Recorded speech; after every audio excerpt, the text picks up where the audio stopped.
Se pais e filhos devem ouvir a voz do Senhor, então nós vamos ter momento de pregação da palavra, a mensagem vinda da palavra de Deus, que é a Bíblia Sagrada. Vou convidar você a abrir a sua Bíblia em Colossenses 3, versos 20 a 21.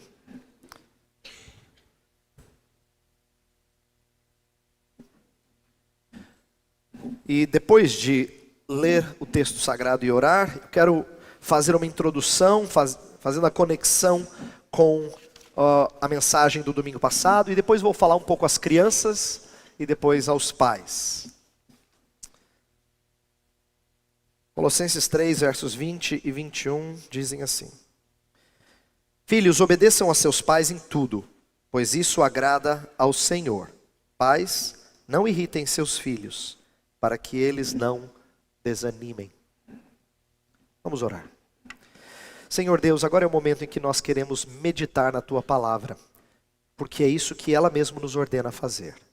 Que a nossa meditação seja conduzida pelo Teu Espírito, e que nós tiremos lições importantes daquilo que esse pequeno texto nos ensina. Nós oramos em nome de Jesus. Amém. Para quem esteve no domingo passado, quando eu falei sobre a relação que existe entre o homem e uma mulher dentro de um casamento cristão, eu falei que essa relação ela está vinculada ao que é dito antes na epístola de Paulo aos Colossenses. Então, eu quero ler novamente o versículo 17, porque o versículo 17 não só conecta com a relação de um homem com uma mulher, isto é, o casamento, mas também a relação entre pais e filhos. Olha o verso 17 do capítulo 3. Tudo o que fizerem, seja em palavra ou em ação, façam-no em nome do Senhor Jesus, dando por meio dele graças a Deus Pai. Então, o verso 17 fala de fazer tudo em nome de Jesus. E eu expliquei na semana passada que fazer tudo em nome de Jesus é ter a Jesus como nosso modelo. E eu disse que ele é modelo não só de maridos para com mulheres, porque o texto de Efésios deixa isso muito claro, mas ele também é modelo de mulheres que se sujeitam aos seus maridos, porque ele, como Senhor da glória, assumiu forma de servo. Então eu disse que Jesus Cristo é modelo tanto para maridos quanto para mulheres. E é verdade que ele também é modelo para pais e para filhos, porque ele é aquele que nos ensina o que é ser Senhor, e nós buscamos socorro nele. Então nesse sentido ele é modelo de pai, e a gente vai falar em que sentido nós pais temos que refletir as glórias do nosso Pai Celestial e também do seu Filho Jesus Cristo, que é nosso Senhor. Mas como filho ele mostrou várias vezes que o seu prazer, que a sua comida e a sua bebida era fazer a vontade do seu pai. Então ele também é modelo de filho. Mas eu não quis ficar só na ideia de modelo. Por quê? Porque eu tenho falado já vários domingos dessa série que a gente eu intitulei de A Nova Vida em Cristo, que tudo que eu vou falar de mandamento procede de estarmos ligados a Jesus Cristo. O capítulo 3, ele começa o versículo 1 dizendo assim: se vocês foram ressuscitados com Cristo, então, aí ele vai dar uma série de ordens, vivam assim. E por que foi importante eu destacar isso na semana passada? Eu tenho falado desse verso várias vezes, tenho voltado a ele. Porque Paulo está querendo dizer que nós estamos tão ligados a Jesus Cristo, que ele não é só um modelo a seguir, ele não é só um parâmetro para a gente imitar, ele é a própria força que nos leva a imitar esse parâmetro. Então Jesus Cristo não é só modelo, ele não é só parâmetro, ele é o poder de Deus em nós. Inclusive Colossenses 1, 27 fala que Cristo está em nós e ele é a esperança da glória. Por que é importante eu dizer isso? Porque eu não quero falar das coisas que eu vou dizer aqui sem lembrar você que ele é o nosso poder e não só o nosso padrão. Porque se eu fizer sem lembrar que ele é o poder, você vai se sentir muitas vezes sufocados pelas ordens de Deus, porque Deus não abaixa o parâmetro dele. Ele chega para você, ele não fala assim, ó, seja um pouquinho melhor. Ele não fala só isso. Não, ele não pega leve com você. Ele fala, seja santo como eu sou santo. O parâmetro dele é muito alto e ele não abaixa. E isso é verdadeiro na relação de pais e filhos também. Ele vai dizer para pais: seja igualzinho o seu Pai Celestial. Ele vai falar para filhos: imitem a submissão de Jesus Cristo ao seu Pai Celestial. E tudo isso é muito desafiador. Então, se eu falar de Jesus Cristo só como nosso padrão, e não como o nosso poder, nós vamos nos sentir sufocados. Mas o que eu quero tratar, portanto, é de como o próprio Deus nos conduz a refletirmos a Ele pela força que vem dEle. E inclusive, uma das coisas que eu falei na semana passada, e eu quero reforçar aqui, é de que o relacionamento entre pais e filhos, ele vem depois do relacionamento entre um marido e uma mulher. Por quê? Porque essa ordem dos relacionamentos faz sentido. Em outras palavras, tratar da relação que uma mãe tem com o seu filho, que um pai tem com o seu filho, sem falar da relação que marido e mulher têm, não funciona. É por isso que pais solteiros ou divorciados têm mais trabalho. Eu não estou falando isso para trucidar você se você está nessa situação. É apenas para reconhecer que a Bíblia tem um molde que é para ser desse jeito. Um marido e a sua mulher devem viver bem juntos para que façam e exerçam a difícil tarefa de educar filhos. Se a gente não trata de casamento antes de tratar de filhos, nós muitas vezes incorremos em erros. Então, o que eu vou falar de relação em pais e filhos aqui, pressupõe um tratamento de homem para com uma mulher. É claro que em situações em que isso não é mais possível de ser resolvido, nós pedimos misericórdia a Deus para que nos permita fazer o melhor possível. Não é? Mas não é o ideal. Tanto não é o ideal que pais que fazem essa tarefa sozinhos penam muito mais. Padecem muito mais do que pais que fazem trabalho conjuntamente. Deixa eu falar então sobre o que Paulo exige aos filhos. E aqui, que fique claro que filhos é a palavra grega é uma palavra que se refere a qualquer idade, portanto o que eu vou falar não diz respeito somente a filhos pequenos, mas todo e qualquer filho que está sob autoridade paterna. Tá? Todo e qualquer filho que está sob autoridade paterna. Pode ser a criança, pode ser pré-adolescente, adolescente e em muitos casos, inclusive adulto. Principalmente quando está debaixo da autoridade do pai no lar.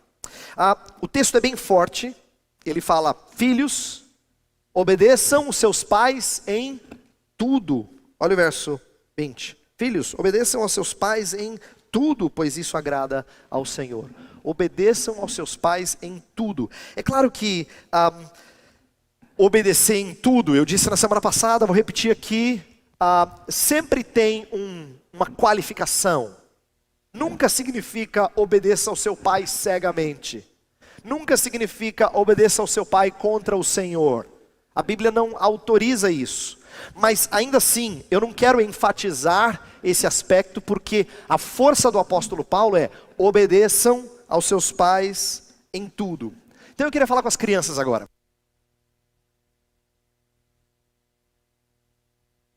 Aconteceu, André? Vai lá. Por que é tão difícil obedecer o pai e a mãe? Que é difícil eu já sei, tá? Não precisa me dizer que é difícil, eu sei que é. Por que é tão difícil? E essa é a resposta que muitas vezes demora a sair da boca das crianças, já percebeu? Se eu perguntasse alguma coisa do tipo assim: é fácil obedecer o papai e a mamãe? Eles já diriam de cara: não. Mas se eu pergunto por quê? Você já perguntou por que o seu filho e não saiu nada? Não é só porque é mais difícil de responder. É porque é humilhante responder. Sabe o que me surpreende nesse texto? Quando Paulo fala assim: filhos, obedeçam os seus pais em tudo. Paulo não está preocupado em dizer assim: mas isso exclui Deus. Por quê? O mais difícil, a disputa raramente é entre pais e Deus, ou entre as ordens do pai e as ordens de Deus. A disputa maior é entre a vontade dos pais e a nossa vontade. Então vou ensinar uma coisa para as crianças. Por que é difícil obedecer o papai e a mamãe? Porque na maioria das vezes eu quero fazer a minha vontade. A minha vontade. A briga, portanto, não é entre pais e Deus, é entre pais e eu, criança. Eu, filho, não importa se eu sou criança, adolescente ou até mais velho. Essa é a disputa, essa é a dificuldade. Por isso que Paulo é enfático. Obedeçam seus pais em tudo. Lembra que nós estamos falando de Cristo como nosso padrão? Se Cristo é o nosso padrão, Cristo não chegou até a cruz e falou assim: pai, o senhor entende, né? Eu já fui super submisso até agora. O texto fala que ele obedeceu até a morte e morte de cruz. Era o combinado entre ele e o pai. Era o acerto. Então o em tudo era até para fazer o mais difícil. E isso vale para filhos também. Filhos devem obedecer em tudo. Agora, a pergunta segunda que eu quero fazer, essa é mais difícil para os filhos responderem. Embora eu vou fazer para as crianças, mas eu quero que os pais pensem. Por que é tão importante obedecer aos pais? Por que é tão importante obedecer aos pais? E agora vem a parte mais difícil para elas e para nós, adultos. Porque é treinamento para obedecer a Deus. Isso coloca você como figura divina. É verdade?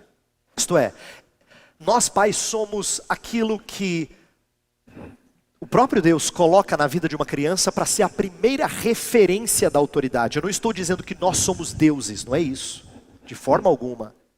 Mas nós somos o primeiro instrumento de treinamento para a obediência a Deus. Portanto, quando adultos estão na vida de crianças agindo como responsáveis, a nossa responsabilidade é grande e o desejo por obediência deve ser grande, porque é sinônimo de que filhos saberão como obedecer a Deus. É treino para que eles obedeçam a Deus. Você já ouviu ditado popular dizendo que bom filho normalmente é bom marido, ou coisa do tipo assim? Até quem não é cristão às vezes defende essa tese, de que se você olhar para o lar e ver como ele trata a mãe, como ele trata o pai, você vai ter uma ideia de como ele vai tratar a esposa, ou como ela vai tratar o marido. É boa sabedoria isso. Eu creio que há muita verdade nisso. Mas eu quero ir um passo além. Filhos de pais crentes que obedecem seus pais, dão evidências da relação dele com Deus. Dele filho com Deus. Por quê? Se ele é obediente ao seu pai, há boa chance dele se mostrar obediente ao seu Deus. Esse é o caminho. Deus colocou pais para isso. Portanto, o que eu quero destacar aqui é a importância de filhos terem essa tarefa não só para o bem deles, mas para o bem dos seus pais. Deixa eu explicar isso agora. Na semana passada, quando eu falei sobre casamento e eu falei da função, que eu falei que o texto não focava em função, mas de marido e mulher, mas focava na postura. Eu disse que Paulo pega em áreas que é mais difícil para a mulher e mais difícil para o homem, mas para quê? Não só para a gente vencer nossas fraquezas, mas para ensinar o outro naquela área. Eu quero que a gente pense a mesma coisa em relação a pais e filhos. Se obediência é a parte mais difícil para os filhos, também é a sua maior missão. Filhos podem e devem obedecer seus pais. Ou melhor, filhos podem e devem ensinar seus pais, o que significa confiar e obedecer a Deus. E aqui eu quero que pais pensem nisso. Quando você já ouviu essa frase, provavelmente nós até oramos algo semelhante, que filhos nos são dados como instrumentos da nossa santificação. Mas não é só para testar a sua paciência, não, que às vezes a gente pensa nisso. É porque se eles obedecem, E se eles confiam, e você almeja isso, eles são o melhor exemplo estampado de como você deve agir em relação ao seu Deus. Pensa nas vezes em que você colocou a criança num lugar alto e falou assim: pula. E ele pulou. Aí Deus fala assim para você: pula. E você, ó. Por isso que Jesus Cristo falou assim, que quem entrar no reino dos céus deve fazer semelhante a uma criança. Por que que Jesus está ensinando isso? Não é porque criança não tenha pecado. A Bíblia tem muita evidência de como a criança também é gerada em pecado e é pecadora desde o início e não precisa aprender a pecar. O que Jesus está ensinando é que crianças têm confiança e dependência em seus pais, e nesse sentido eles ensinam os mais velhos. Eles sabem procurar aqueles de quem eles dependem. E nesse sentido eles são ótimos mestres dos pais. Pena que os pais nem sempre aprendem com os seus filhos. Mas aqui está uma maneira de filhos serem instrumento da nossa santificação. Isto é, nos ensinarem como obedecer nosso Pai Celestial. E última coisa que eu quero dizer a esse respeito, antes de prosseguir. Não pense que obediência tem que vir duramente, secamente, ou mesmo sem vontade. Obediência deveria estar atrelada à confiança. Deixa eu explicar isso. Tem um hino que a gente canta, e vocês conhecem, que é assim: crer e observar tudo quanto Deus ordenar. Por que crer e observar estão juntos? Porque às vezes o nosso grande desafio é convencer nossos filhos de que o que nós queremos para eles é o melhor para eles. Então agora, pais, atenção. Filhos também sofrem de incredulidade. Eles não acreditam. Eles não acreditam. Por isso que o grande desafio não é fazê-los obedecer somente. Às vezes a gente faz eles obedecer quando existem ameaças. Ou quando você levanta a voz. Aí quando a coisa fica feia, aí eles obedecem. Mas não é crença. Entendeu? Medo. Nosso grande desafio é levá-los a crer e observar. Portanto, fé é algo que nós almejamos seja plantado no coração das crianças desde o início.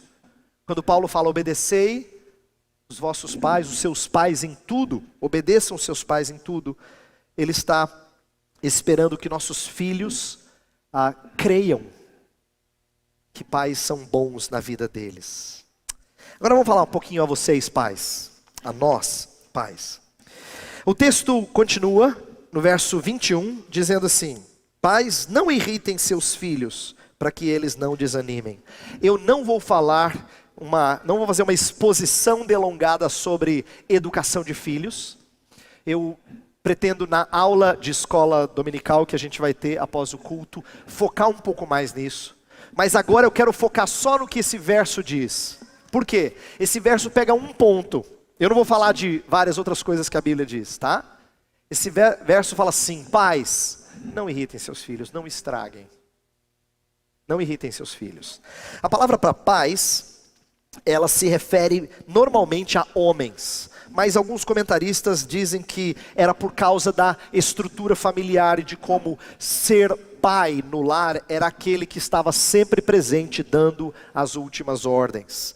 Mas eu creio que seja genuíno nós falarmos não só aos homens, pais, mas também às mães. E muito apropriado no Dia das Mães. Falarmos sobre as responsabilidades e os desafios que a gente tem na educação de nossos filhos. Eu quero então que a gente pense sobre o que é esse não irritar os filhos. Irritar aqui dá a ideia de tirar o ar. Tá? Da criança ficar sufocada, a gente usa essa expressão. Não sufoca o menino, né? Não sufoca a criança. Mas quando é que a gente faz isso? E por que a gente faz isso. E perceba que Paulo novamente está tocando na fraqueza, e eu vou falar daqui a pouco, mas também naquilo que nós pais deveríamos ensinar os filhos. Primeiro eu vou falar da fraqueza.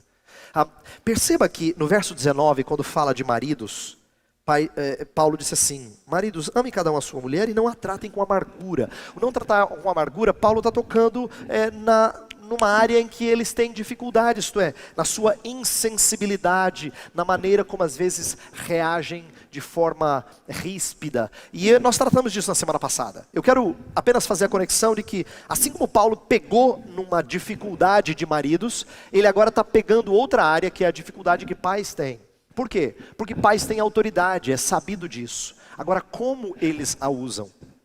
Como é que eles exercem função de autoridade? O que é que eles esperam de seus filhos e o que é que eles produzem nos seus filhos? Será que os leva a sufocar? Será que eles ficam desanimados? E Paulo fala dessas coisas porque isso acontece. Eu quero ressaltar apenas algumas formas em que nós pais, isso vale para mim também, não só para você, nós pais mostramos que nós pecamos, sufocando nossos filhos e tirando deles qualquer ânimo. Existem algumas maneiras, eu quero destacar algumas delas. Eu acho que uma primeira maneira de nós irritarmos nossos filhos é quando nós somos super protetores. E por super protetor eu quero colocar mais do que só a ideia de super mãe. Aquela que protege a criança em cada aspecto, que não deixa o menino nem levar nenhum tombo sequer, porque ela já está lá para segurar, né? É aquela que se orgulha. Eu estava vendo um vídeo essa semana da Sandra Annenberg falando com orgulho das noites mal dormidas e de como nós mães levantamos para ver se o bebê ainda está respirando. E falando assim com orgulho, depois de uma noite mal dormida, nós ainda ficamos alegres porque de manhã a criança acorda e ela tem um sorriso no rosto e ela está bem, e nós estamos arrebentados, mas ainda bem que o nosso filho está bem. Parece muito bonito isso, porque significa que super mãe. Não, é que mãe que não confia no Senhor, é isso que é verdade. E mães super protetoras são mães que normalmente não descansam no Senhor. Essa é a verdade. Mas tem mais do que isso. O que eu quero dizer por super protetor aqui tem a ver com coisas que pais também fazem. As expectativas utópicas para o comportamento dos filhos. Você já percebeu como às vezes nós temos certos parâmetros? Aí nós queremos que eles obedeçam esses parâmetros. Então se você gosta da casa limpa, bagunça na casa, nem pensar. Então você está treinando eles a obedecerem os seus parâmetros. Mas de repente você diz: não, pastor, lá em casa a gente é sossegado quanto a isso. Aí talvez a gente descubra que o seu problema é com notas. Porque assim, o seu parâmetro é um certo desempenho acadêmico. Não, em casa, super tranquilo. A gente não exige muita coisa deles, só que passem de ano, é claro, né, pastor? Mas talvez o seu problema não seja nota, seja outro tipo de expectativa, como uma carreira bem-sucedida, ou algum tipo de desempenho atlético, ou relacionamento com os avós, ou com os tios, o que quer que seja. Eu só estou levantando essas coisas para dizer assim: olha quanto tempo da sua vida, olha quanto tempo da minha vida nós gastamos treinando-os a ter certo padrão, que não é necessariamente de santidade. Por exemplo, se você é como eu, a gente já não pegou no pé deles várias vezes para beijar fulano e ciclano, abraçar e dizer obrigado, por favor. Esses bons comportamentos, eles têm seu valor, mas normalmente tem mais a ver com aparência do que com santidade. Mais a ver com aparência do que com santidade. A gente quer que eles aparentem bons, bem educados. Essa é a verdade. E a gente gasta um tempão fazendo isso. Mais tempo preenchendo as expectativas do que necessariamente treinando-os em caminhos de santidade. Às vezes nós somos super protetores, mas com isso eu quero dizer, nós colocamos regras além do que deve. Quando nós estabelecemos alvos irreais, nós os sufocamos, quando nós temos falta de padrão. Essa é uma coisa que frequentemente nos pega, não é? Sabe quando você fica bravo com uma coisa num determinado momento, depois você fala, passei da conta, cara, passei da conta. Aí depois a outra vez ele faz igual, você pega leve. Você gosta quando mudam a regra do jogo? Não gosta, né? Você fica irritado quando alguém muda a regra do jogo. Por que que às vezes apanha e às vezes não apanha? Por que que tem vezes que você fala alto e tem vezes que você não está nem aí, você não quer falar alto, que você já está cansado. Você já está de paciência, já estourou. Por que que às vezes é a mãe, porque o pai fala assim, vai falar com a sua mãe. A gente não se mostra consistente. Frequentemente, nossa educação, ela falta padrões, e isso irrita as crianças. Isso os leva a não saber que rumo. Às vezes a gente exige alguma coisa deles e no outro momento nós não exigimos isso deles. E essa inconsistência, ela é passível de irritação. É duro não saber o caminho. Se a gente ouve a mesma coisa sempre, fica mais fácil guardar. Se você não tem aquelas frases que você lembra do seu pai e da sua mãe dizer, porque era dito sempre, você guardou, não é? Ah, meu pai sempre dizia, aí você cita aquela. Isso significa consistência. Mas quando você não é consistente, vai ser difícil um filho, uma filha dizer, minha mãe sempre dizia. Importante que a gente pondere sobre isso. Que a gente atente para essa falta de padrões. Às vezes nós irritamos nossos filhos com as críticas, e essa parte é humilhante para nós pais. Quantas vezes nossa palavra não é uma palavra de levantá-lo para um caminho de santidade, mas é de humilhá-lo a ponto dele ou ela se sentirem desanimados. Alguns de nós são muito duros com palavras. E nós que somos duros com palavras, nós os ferimos excessivamente. Seja porque eles não atingiram nossas expectativas ou porque eles nos envergonharam. Nós somos duros e isso os leva à irritação. Assim como disciplina excessiva os leva à irritação. E por que eu estou dizendo tudo isso? E agora eu quero começar a fechar o que eu tenho a falar aos pais para terminar a mensagem. O que eu quero que fique claro é que se irritá-los é uma facilidade muito grande nossa, Paulo está mexendo em áreas que afetam todos os pais. Eu quero que você entenda que também essa é a maior lição que nós, nessa área, é que nós podemos ensinar a maior lição aos nossos filhos. Eu quero falar um pouco disso e levar você a pensar em como isso seria rico se nós fôssemos melhores nesse aspecto. Nós somos bons de estabelecer leis. Nós não somos tão bons de lidar com elas quando elas são quebradas. Te parece o nosso país, Beto. Fazer lei não é tão difícil.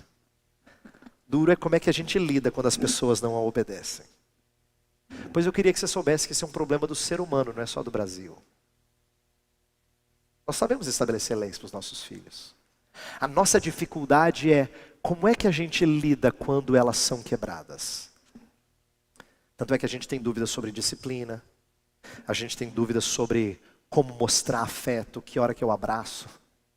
A gente tem dificuldade de dizer eu perdoo, mas eu perdoo e aperto. Quanto que eu aperto? Quanto que eu solto? E é isso que eu quero que a gente pense agora, nós pais, em como nós temos que ser espelhos da misericórdia de Deus para com os nossos filhos. Quando o texto fala, não irriteis os vossos filhos, é porque o nosso Pai Celestial não nos dá razão nenhuma para a gente ficar irritado. Quando Jonas ficou irritado, lembra que Deus chega para ele e fala assim, acaso é justa a tua ira, Jonas? Por acaso eu levei você a ficar irritado? Eu fiz alguma coisa para te deixar irado? E é claro que a resposta é não. Mas o Jonas está tão cego que ele diz, é justa a minha ira. O Pai nunca nos leva à irritação, porque Ele sabe quanto disciplinar, mas Ele sabe ser Deus de misericórdia. E é por isso que a gente gosta de chamar Deus de Pai. Esse é um dos termos favoritos para a gente quando nós nos dirigimos a Deus. Porque Pai traz essa ideia íntima, de proximidade, de carinho. Mesmo que os nossos pais não tenham sido tão carinhosos conosco, nós entendemos o que significa Deus ser nosso Pai. Agora, eu não queria que você passasse a imagem errada para o seu filho sobre o que significa ser pai. E eu quero que vocês entendam, eu já falei disso em outras vezes, agora eu vou aplicar para a relação pais e filhos, que nós somos muito bons de lei, mas ruins de evangelho. Nossas crianças nem sempre ouvem de nossa boca e da nossa conduta o que é o evangelho de Cristo Jesus. Porque nós somos pessoas que fazem leis e aplicam as leis. Mas nós esquecemos que na nossa esfera familiar o que devia imperar e sobressair é o Evangelho de Jesus Cristo. É por isso que filhos precisam se aproximar de nós. Não é porque não há punição. Não é porque não há disciplina. Por que a gente quer que eles venham contar para a gente quando fizerem alguma coisa errada? A gente quer porque nós queremos estar próximos deles, não perder a rédea. Mas por que eles deveriam vir até nós? Porque nós sabemos aplicar o Evangelho a eles. O Evangelho de Jesus Cristo é ensinado a eles e é vivenciado em relação a eles. Nós sabemos conduzi-los a arrependimento, nós sabemos conduzi-los a contrição, nós sabemos falar de perdão a eles e os erguemos na caminhada. Isso seria o ideal. Esse seria o ideal. Então eu quero terminar falando de como filhos ensinam os pais a obedecer. Ensinam muito sobre crer e observar. E nós pais deveríamos ensinar nossos filhos o que significa um Deus de misericórdia. Um Deus de graça. Que não nos pune em acordo ou conforme nossas faltas. Mas mesmo em meio à disciplina, nos conduz ao Evangelho de Jesus Cristo. Eu espero que isso fique mais claro à medida que nós conversemos mais sobre isso. Na aula logo mais eu vou falar mais sobre filhos. Mas por hora eu gostaria que nós terminássemos pedindo a Deus que nos ajudasse a entender o Evangelho e aplicá-lo à vida das nossas crianças. Isto é, fazê-los entender que eles não são amados só com um bom desempenho. Eles são amados a despeito do desempenho. Fazê-los entender que o desempenho que nós esperamos deles é um desempenho de amor para com Deus, não de aparência para com os outros. Falar para eles que o que nós esperamos deles é que eles conheçam a salvação em Cristo Jesus. Eu vou orar para que pais e filhos espelhem as glórias do Senhor Jesus um para o outro. Senhor Deus, há tantos pecados em nosso meio. Nós falhamos constantemente nessa área de relacionamento entre pais e filhos. Eu inclusive. E por isso que nós queremos pedir perdão ao Senhor. Pedir que o Senhor ajude as crianças, os filhos de nossa igreja, a honrarem seus pais, a lutarem contra suas próprias vontades e a se sujeitarem à autoridade de seus pais, porque esse é o melhor treinamento para obedecer ao Senhor. E quando eles o fizerem, faz-nos pais aprendermos com eles. Faz-nos voltar a Ti em oração, não só louvando a Ti pela obediência deles, mas pedindo que nós façamos o mesmo. Quando nós pais tivemos que lidar com os erros dos nossos filhos, ou quando nós estabelecemos metas para eles, Senhor, não nos permita levá-los ao desânimo, irritá-los a tal ponto que eles percam o ar. Mas ensina-nos a refletir a misericórdia e a graça do Senhor para eles. Que eles tenham prazer de estar conosco, porque nós sabemos levar o Evangelho a eles. Essa é a nossa oração, Senhor. Nós pedimos isso para que nossa igreja seja repleta de famílias fortes. Porque se isso acontecer, nós saberemos que nossa igreja é uma igreja saudável. Oramos em nome de Jesus. Amém.